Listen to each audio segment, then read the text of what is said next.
Well, good morning, good people. Mark Holmes here, and as always, I want to say thank you all for watching, commenting, subscribing, and being part of the Joe Boo Sports Report. Without you guys, as well as you ladies, you know that this literally does not work. It's beginning. It is beginning. I've got graduation to go to this morning, so I won't be able to get much content and stuff out when we found out that today we are going to be opening against the Philadelphia Eagles September 4th in Philadelphia, of course, to start the season. Big breaking news. Can't wait to talk to my buddy Philly 500. Got my morning video up, and it's getting into, going uploading now.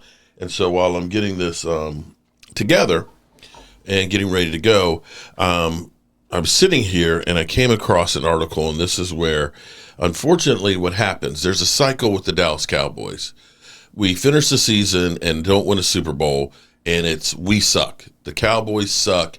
They're terrible. Their ownership and GM stinks and everything else. They're the worst team in the NFL. Then free agency opens. Cowboys do nothing in free agency, and then they do nothing in free agency, and then they're told they don't care about football. They go through the draft, and then the draft rankings and stuff like that. The Cowboys didn't make the splash moves that are going to really help them. They stink. Okay, so we get all of that stuff, and then by the end of training camp, it's, they're a Super Bowl contender. The expectations start out there and get in people's head that the Cowboys, even though they didn't do anything in the draft, even though they didn't do anything in free agency, even though they suck, somehow, some way, the expectations turn that it's a Super Bowl caliber team and roster when it's not. And so I came across this and I say, it's turning now earlier than usual. I'm not on this bandwagon. I'm not on this bandwagon that we've done, that we're a great team. Don't even start it. But here's where we got Blogging the Boys. I don't know why you guys do this shit to us. Cowboys defense ranked as the 10th best defensive unit in the NFL for the 25 season. How the hell are we ranked 25 for the 25 season? We got a new defensive coordinator. We have half of our players are new. Two of our key players have knee injuries and are recovering.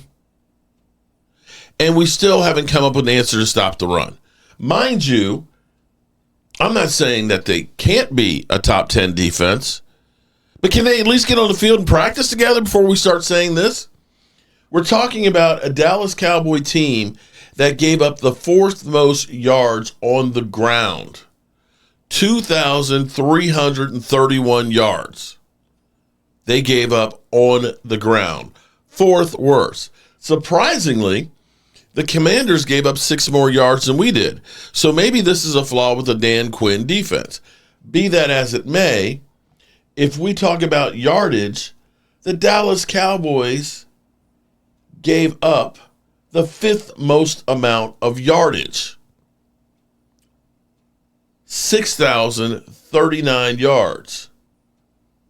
How are we going from the bottom of the defense to now the 10th? Let's go into it here. While the Cowboys may not have stolen headlines with flashy moves, the Dallas Cowboys made clear upgrades on both sides of the ball this season. I can't say that they haven't, but to say that we're a top 10 defense? Dallas saw the lack of depth that killed them in 24 campaign, and I can agree with that, and made it a priority to ensure that this does not happen again this upcoming season. The Cowboys don't completely ignore the offseason offense, but they made significantly more moves to upgrade their defense on the defensive side of the ball. In free agency, Dallas signed Jack Sanborn, who figures to be in the rotation on defense, to go with signing linemen Dante Fowler, Peyton Turner, and Solomon Thomas. They also retained their top internal free agent on the defensive side of the ball, inking talented defensive tackle Osin Digizua to a multi-year contract. Dallas also made a couple of trades to acquire potential contributors on defense. The Cowboys traded for Kaiir Elam and Kenneth Murray. Now, Kenneth Murray was their captain and had like 98 tackles last year. Two former first-round picks the teams had plenty of reported interest in during their respective draft cycles.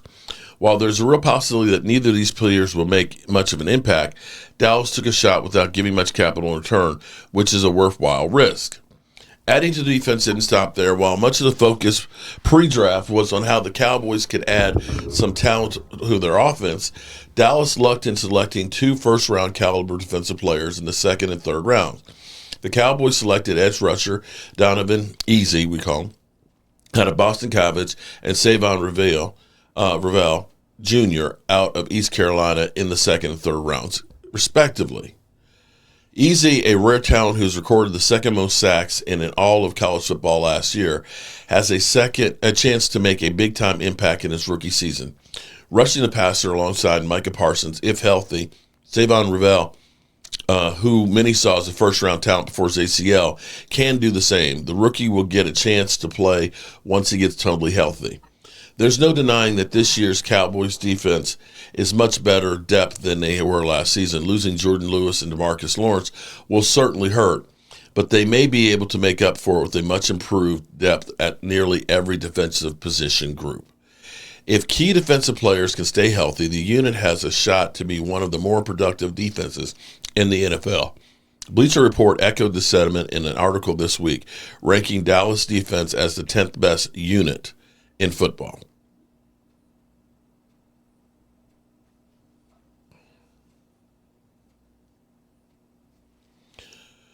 Here's what they said about the defense. So, wait a minute. We went from ass. And those numbers, mind you, moved the needle for us the end of the season where the schedule was a little softer and Micah Parsons came back. This one will raise a few eyebrows. After all, the Cowboys were a bottom 5 defense in terms of yards. I pointed out, okay. I'm reading this for the first time with you guys. Run defense and scoring defense last year. But the defense was also decimated by injuries. The year before, Dallas was one of the NFL's teams to allow less than 300 yards per game. The Dallas Cowboys were also 5th in scoring defense, giving up 18.5 yards per game. They were also highly effective at pass rushing in 24, logging 52 sacks. The Cowboys' best defensive player, Micah Parsons, who had at least 12 sacks for the 4th time in as many years in 25. They also retained defensive tackle Osa Ndigizua and added playmates for Parsons to the second-round pick, Donovan Easy, and veteran Dante Fowler. There's turnover at linebacker, which could be an issue moving forward. After 1 year with the team, Eric Kendricks has been given away to free agent signing Kenneth Murray, and DeMarvion Overshown, likely to miss a chunk of the season. Journeyman Jack Sanborn could see even a larger role, especially early on. It's a corner where the Cowboys could see their biggest move. Both Deron Bland and Diggs missed considerable time last season, and who knows when Diggs is going to be ready. And if that duo is healthy, we got a lot of ifs. Newcomer Kyle Elam can be even average in the slot. The Dallas secondary could be stingy, as it has been in quite some time. The reason for optimism are valid, and just how good the defense ultimately will likely come down to health. If key players, Diggs and Savon Ravel, are able to play at a good majority of the games this upcoming season, there's plenty of reason to believe Dallas defense can be one of the more effective units in the league. Even if they do miss some time, the depth the Cowboys acquired this spring will help them soften the blow. Those are a whole lot of if, cans, and buts were nuts. We'd all have a Merry Christmas. Savon Ravel has not played a game since September last year. More than likely, he's going to start training camp on the PUP list, which means you're going to have a rookie who's going to have very little time to get up to speed to play against the Super Bowl champion September 4th. Trayvon Diggs has the dreaded microfracture surgery, the surgery of last resort, in which case you're worried about when he's going to be able to come back, who, after tearing his ACL on the other knee, wasn't really fully healthy last year. He has not been elite for several years. Overshown completely destroyed his knee and probably at best will be the middle of the season. And now you're hoping that the moves that you've made in here and that Mozzie Smith steps up and becomes a playmaker, defensive tackle. And that Savon Ravel, who, no disrespect to him, I'm just saying that he is a second, not Savon, excuse me, Easy is a second-round pick, and we've had second-round picks that we thought were going to be really good. I thought Sam Williams, who had the height, the strength, and the speed to be great, was kind of like Randy Gregory-esque and is injured and hasn't shown much. So I guess on paper you can look at this and say, yeah, the Cowboys are a top 10 one.